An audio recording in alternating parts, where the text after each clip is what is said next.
समय कभी रुकता नहीं। कुछ महीनों में ही बहुत कुछ बदल गया था।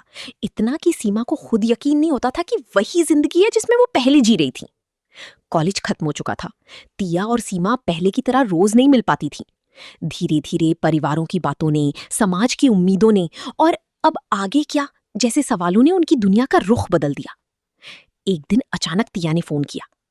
सीमा, घर पर बात चल रही है, मेरी शादी की। सीमा कुछ पल चुप रही, फिर हल्की मुस्कान के साथ बोली, अरे वाह, इतनी जल्दी? जल्दी नहीं है, बस सही समय है। टिया ने हंसने की कोशिश की, लेकिन उसकी आवाज में हल्की सी घबराहट थी।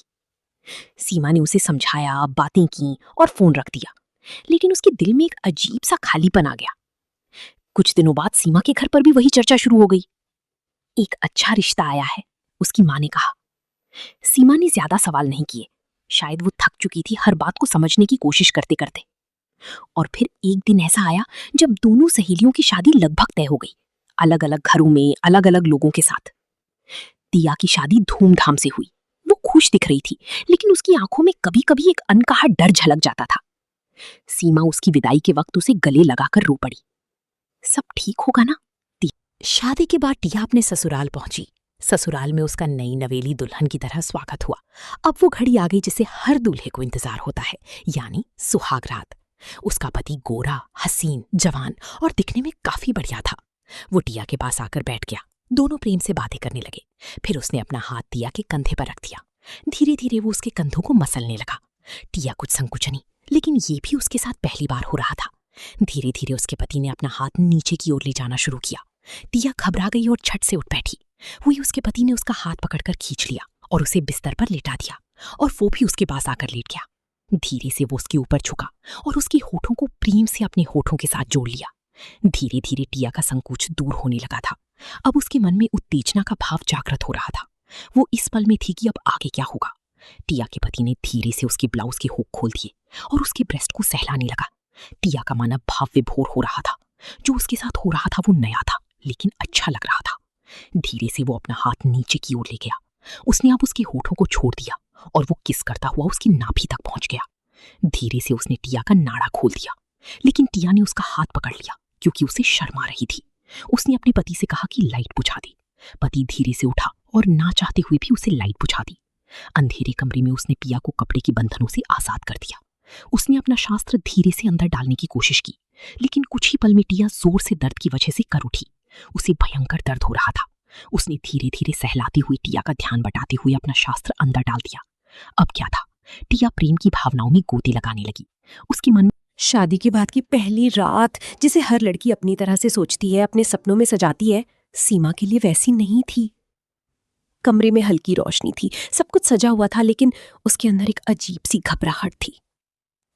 अमित उसके सामने बैठा था, लेकिन दोनों के बीच एक दूरी थी जो सिर्फ जगह की नहीं, एहसासों की भी थी। अगर तुम थकी हो तो आराम कर सकती हो, अमित ने धीरे से कहा। सीमा ने उसकी तरफ देखा। उसमें कोई दबाव नहीं था, कोई जल्दी नहीं थी, बस एक सच्चाई थी।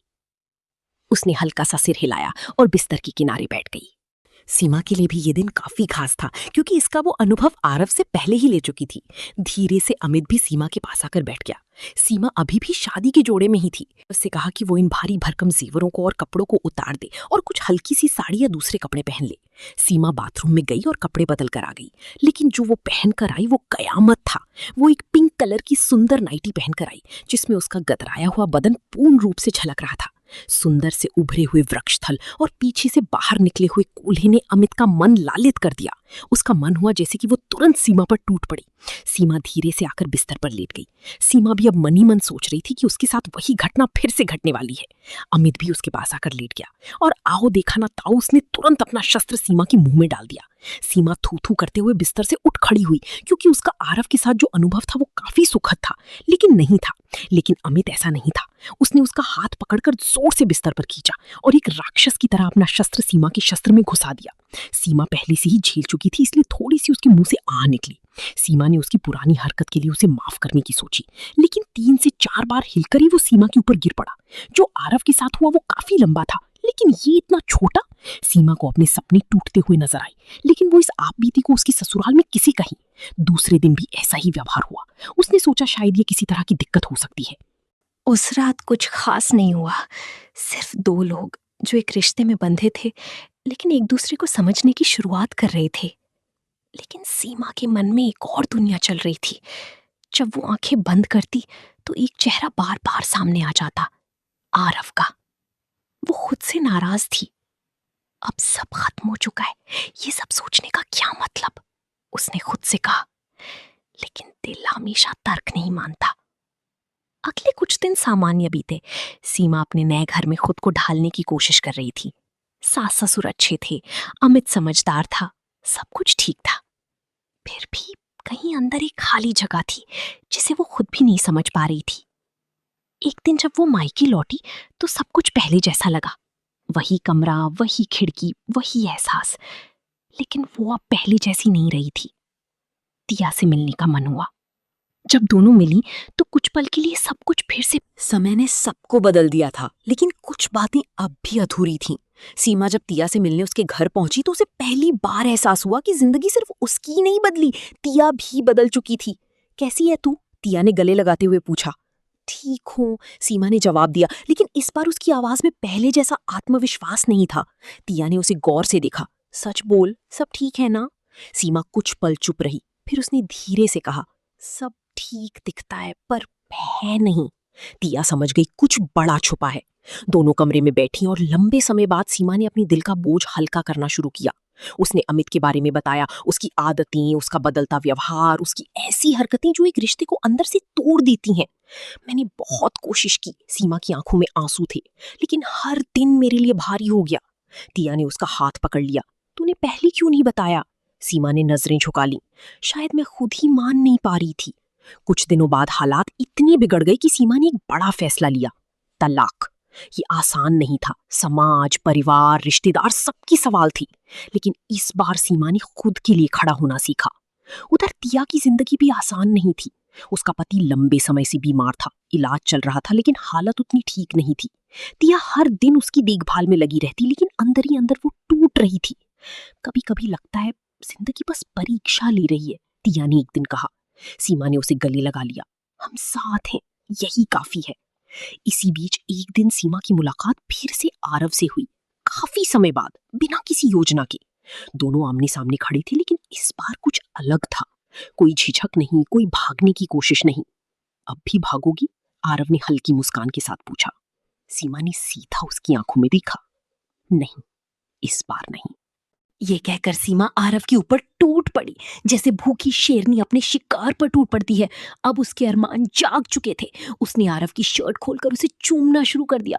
उसने झटका देकर आरव को बिस्तर पर पटक दिया। सीमा ने साड़ी पहन रखी थी। आरव ने भी सीमा का पूरा साथ दिया और उसके वक्षस्थलों को दबाना और चूमना शुरू कर दिया। दोनों प्रेम में भाव विभोर हो चुके थे। सीमा के पुराने अरमान जो बहुत समय से अधूरे पड़े थे, वो अब पूरे होने वाले थे। सीमा ने आरव का शस्त्र निकाला और अपने अंदर डाल लिया। धीरे धीरे सीमा आरव के ऊपर नीचे होने लगी। आरव ने भी सीमा का पूरा साथ दिया। थोड़ी देर बाद दोनों निढाल हो गए, क्योंकि दोनों के अरमान पूरे हो चुके थे। सीमा अब आरव की और आरव सीमा का हो चुका था। दोनों ने फैसला किया, अब खामोशी नहीं रहने देंगे। जो भी है साफ साफ कहेंगे। वो मुलाकात लंबी नहीं थी, लेकिन सच्ची थी। उन्होंने अपने अपने डर, गलतियां और भावनाएं पहली बार बिना छुपाए एक दूसरे के सामने रख दी। ये कोई अचानक लिया गया फैसला नहीं था। ये उन सभी अधूरे पलों का नतीजा था जो सालों से उनके बीच थे। लेकिन उन्हें नहीं पता था, उनकी ये सच्चाई अब सिर्फ उनके बीच नहीं रहने वाली। कुछ सच्चाइयां ज्यादा देर तक छुपी नहीं रहती। धीरे धीरे तिया और परिवार को सीमा और आरव के बारे में पता चल गया। वो दिन आसान नहीं था। घर में सन्नाटा था। तिया सामने बैठी थी। उसकी आंखों में सवाल थे, दर्द भी, लेकिन गुस्सा नहीं। ये कब से चल रहा है? उसने शांत आवाज में पूछा। सीमा ने सिर झुका लिया। शायद बहुत पहले से, बस हमने खुद भी नहीं समझा। आरव भी वहीं खड़ा था। पहली बार उसने बिना झिझक कहा, मैं सीमा से प्यार करता हूं और अब इसे छुपाना नहीं चाहता। कमरे में कुछ पल के लिए खामोशी छा गई।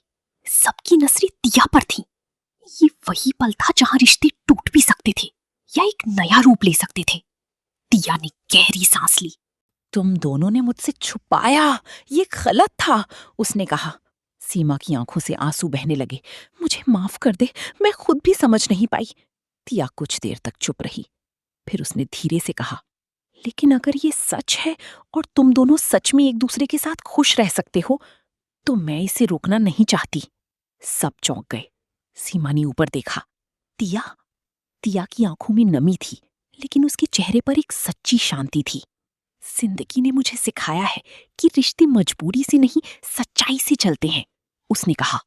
उसने आगे बढ़कर सीमा का हाथ पकड़ा। अगर तू खुश है तो मैं भी खुश हूं, फिर उसने हल्की मुस्कान के साथ कहा। और अब तू मेरी सहेली नहीं, मेरी भाभी है। ये सुनकर सीमा रो पड़ी। ये आंसू पछतावे के नहीं, राहत के थे।